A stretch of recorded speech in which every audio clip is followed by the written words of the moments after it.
The group, Environment Texas, released the results of its latest report today. Environment Texas released a report today criticizing energy companies for their fracking techniques. It's time for state lawmakers to get serious about water conservation. Today, Environment Texas called on the state to set some tough new policies. Environment Texas hauled a big pink inflatable hog to the steps of the state capitol as Environment Texas asked the state to fund water conservation programs. According to a report released today by Environment Texas Research and Policy Center. Environment Texas, which is a clean water and air advocacy group, gathered on the steps of City Hall. All right, we are now continuing our debate. With us is Luke Metzger right over here with Environment Texas.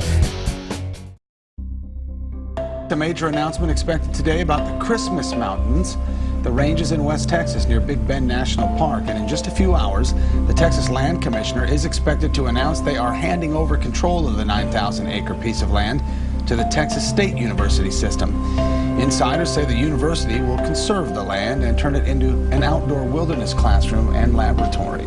I'm Ethan Hawke, and I was born in Austin, Texas, and grew up around Fort Worth. And some of my best childhood memories are of camping in the Texas state parks with my dad. Please join Environment Texas Research and Policy Center in the fight to save our parks. Clean water advocates are applauding a new EPA proposal to protect North Texas waterways. They gathered at Trinity Overlook Park to celebrate the measure, which would close loopholes and restore Clean Water Act protections to the Trinity River and waterways nationwide. Advocates say it is a crucial step in keeping pollution out of our drinking water. Nobody should be allowed to treat our waterways as their personal sewer. Volunteers with Environment Texas rallied in front of the governor's mansion yesterday, calling on the governor to sign additional legislation into law which would help protect the environment. Governor Perry did sign part of the state's long-term water plan into law Tuesday. Environment Texas hopes the state will focus on conservation first before investing in other water projects. Environment Texas went door to door in this South Austin neighborhood. My name is Rita and this is Maddie and we're with Environment Texas. To go face to face with residents, talking to them about the drought and how they can save water. Environment Texas, which is a clean water and air advocacy group, gathered on the steps of City Hall, hoping legislators will consider tighter restrictions on what they are calling water hogs. They say the state's water supply just can't keep up with the demand and something needs to be done. People are being asked to do their part. Now we're asking for industry to do their fair share too. Agribusiness and energy combined use 2/3 of all the water in the entire state.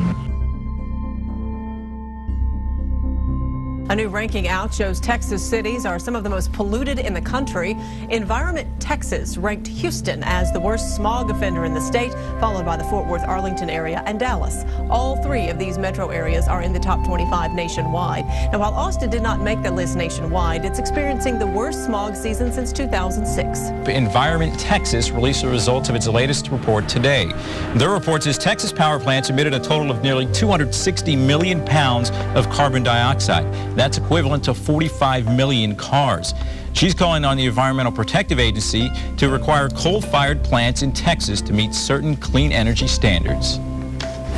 If we really want to make sure that we have a clean, bright future for our children, if we're going to be using coal power for our electricity, then we need to make sure that our coal plants are as clean as they can possibly be. So the Clean Power Plan is the single greatest step that the United States has ever taken at the federal level to combat global warming pollution.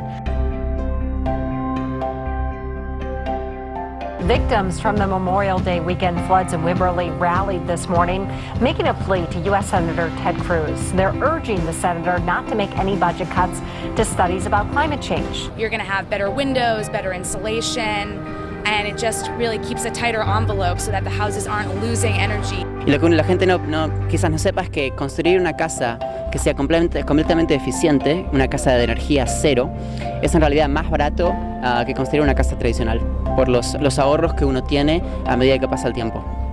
Environment Texas released a report today criticizing energy companies for their fracking techniques.